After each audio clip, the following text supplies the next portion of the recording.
tout ça, ça veut dire que c'est tout à fait possible d'y arriver. Ça marche. L'approche directe, si vous allez voir les gens sur des problèmes qu'ils ont et que vous avez réfléchi à leurs problèmes, que vous avez travaillé votre marketing personnel, vous allez gagner.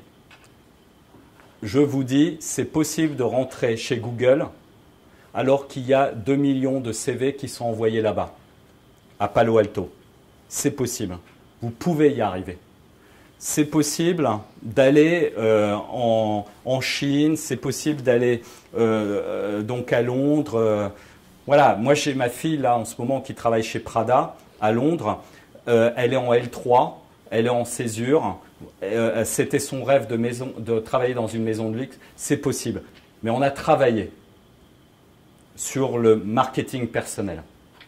Donc ça, se faire aider pour réussir. Pourquoi il faut se faire aider? Parce que le parcours administratif, même moi, vous voyez, par exemple sur le Canada, je considère que si je veux sécuriser le parcours de mes enfants, je dois travailler avec un consultant assermenté du gouvernement canadien sur leur parcours. C'est très important parce que je ne veux pas qu'il y ait de plantage papier. Vous comprenez? Et pourtant, vous allez voir dans mon livre, j'écris là-dessus. Mais je ne suis pas un spécialiste. Vous comprenez? J'aide les gens, je considère que je suis très bon dans le marketing personnel, mais je ne suis pas du tout bon dans l'aspect juridique des choses. Vous voyez? Alors j'ai une connaissance, mais quand il va falloir pas planter le dossier d'une personne dont c'est des années qui sont en jeu, vous comprenez, c'est une vie, bah, il faut faire extrêmement attention. Donc sur chaque pays, en fonction de votre projet, sur le parcours administratif, il faut faire très attention et il faut vous donner les moyens de réussir. Et sur la partie, je pense, pour approcher des décideurs, cette fois sur l'emploi, c'est-à-dire si vous voulez être chez JP Morgan demain. J'avais une jeune fille qui était marocaine, elle avait fait HEC, sauf que quand vous êtes marocain et que vous n'avez pas fait une école de commerce en Angleterre, en fait, vous n'avez pas accès à l'emploi en Angleterre en finance.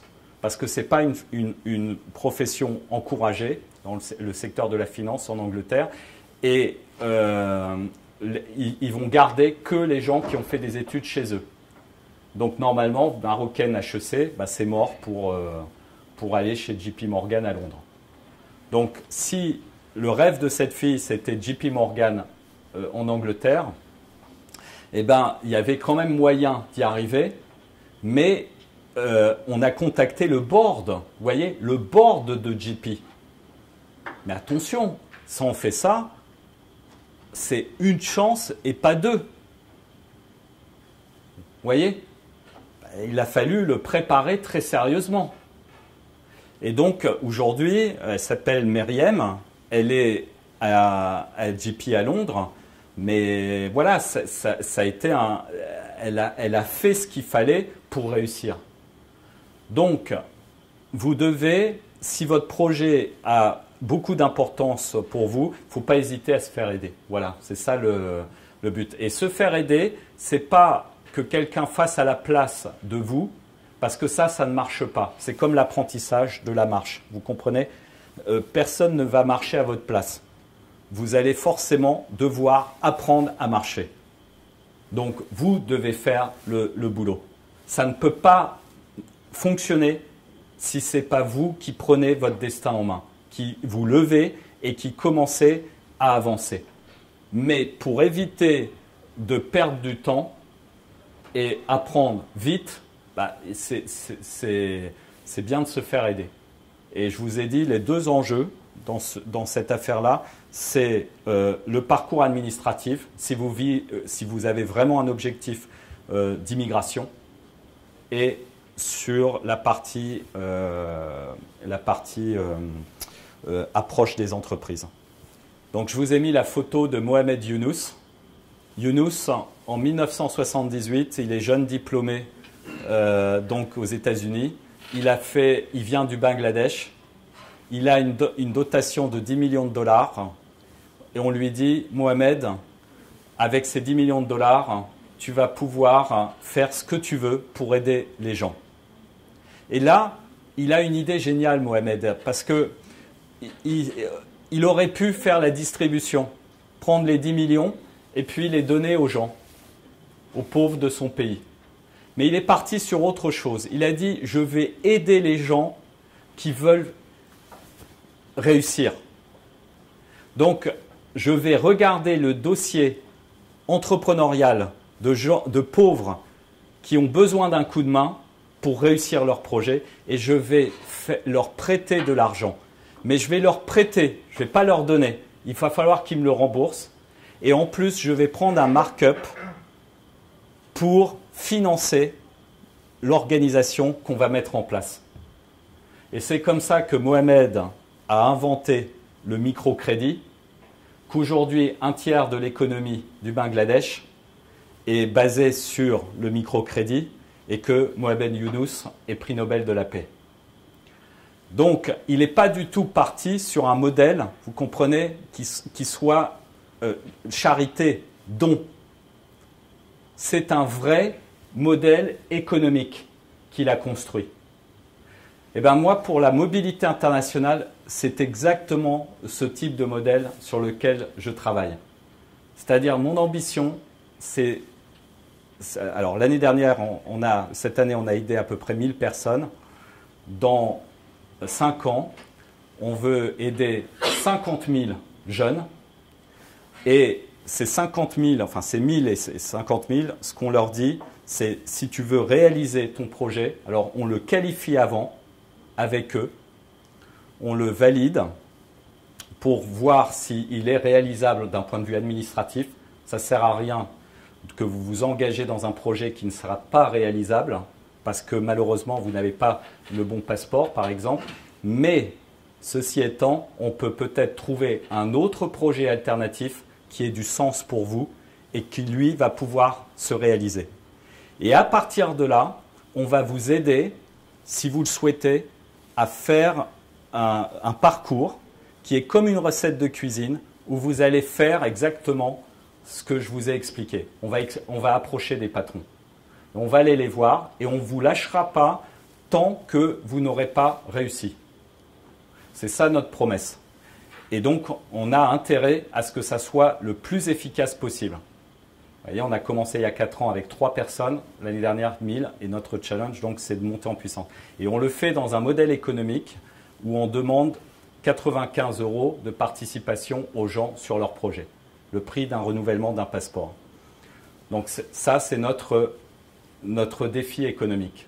Moi, quand les gens me disent « mais 95 €, j'ai pas envie de les mettre », je leur dis bien sûr, il n'y a pas de problème, mais c'est quand même un indicateur de la volonté qu'ils peuvent avoir sur leur propre projet. Parce que malheureusement, si vous allez aux États-Unis ou au Canada, les frais de l'immigration n'ont rien à voir avec les 95 €. Donc, malheureusement, la mobilité, c'est comme un billet d'avion, ça coûte de l'argent. Mais vous pouvez, par l'excellence et le talent, arriver à faire des choses exceptionnelles. Si vraiment vous êtes bon et qu'on arrive à le montrer, Google viendra vous chercher et vous paiera tout. Donc c'est le talent qui va nous permettre de gagner. Donc, je le dis, pour y arriver, pour faire ce projet-là, il faut des jeunes qui soient motivés, ça c'est pour ceux qui partent, mais aussi qu'on travaille avec des jeunes pour aller convaincre des entreprises. Parce qu'il y a un deuxième volet pour réussir, c'est convaincre les boîtes qu'il faut donner sa chance aux jeunes et pas les recruter sur un modèle de école, vous voyez, parcours et tout. Moi, je dis aux entreprises, il faut challenger les jeunes. Il faut arrêter les méthodes de recrutement du style je vais recruter des gens sur ce critère école. Vous voyez, ça c'est très bien quand on est RH pour se sécuriser et quand on se plante, dire bah oui mais j'ai recruté un gars d'HEC ou de l'ESSEC, comprenez? Donc ça c'est pour se sécuriser. Mais c'est pas le talent ne va pas, vous avez en fonction de ce qu'est votre société, vous n'allez pas nécessairement le trouver parce que vous avez recruté dans telle école ou telle école. En fait, moi je dis, par exemple, je veux me développer, je suis une société, je veux vendre du miel en Chine, eh bien, processus de recrutement, je dis aux gens, aux jeunes, explique-moi comment tu vas faire. Tout simplement. Voilà, j'appelle ça le challenge. Et je dis aux chefs d'entreprise, demandez-leur à comment est-ce qu'ils vont faire. Déjà, vous allez avoir, si vous demandez à des jeunes, comment vous faites, vous allez voir sur les candidats qui vous ont dit qu'ils étaient intéressés, vous en avez 85% ou 90% qui vont aller se coucher. Ils ne vont rien faire. Mais il y en a 5% que vous n'auriez pas forcément identifié qui vont faire une proposition. Et là-dedans, je vous annonce que vous allez avoir des pépites. Des gens exceptionnels. Et ça, c'est génial. Donc, challengez les jeunes, dites-leur comment vous faites, et là, vous allez susciter la créativité, et là, vous allez recruter les meilleurs pour vous, des locomotives. Donc, en matière d'innovation et de croissance à l'international, pour moi, c'est vraiment ce type de stratégie de recrutement qu'il faut que les entreprises développent pour gagner. Et ça, il faut des ambassadeurs de ça. Donc, voilà, c'est un des challenges sur lesquels je travaille. C'est-à-dire, il faut aider les jeunes, mais aussi, il faut convaincre les boîtes de donner sa chance aux jeunes. Voilà, je vous ai tout dit.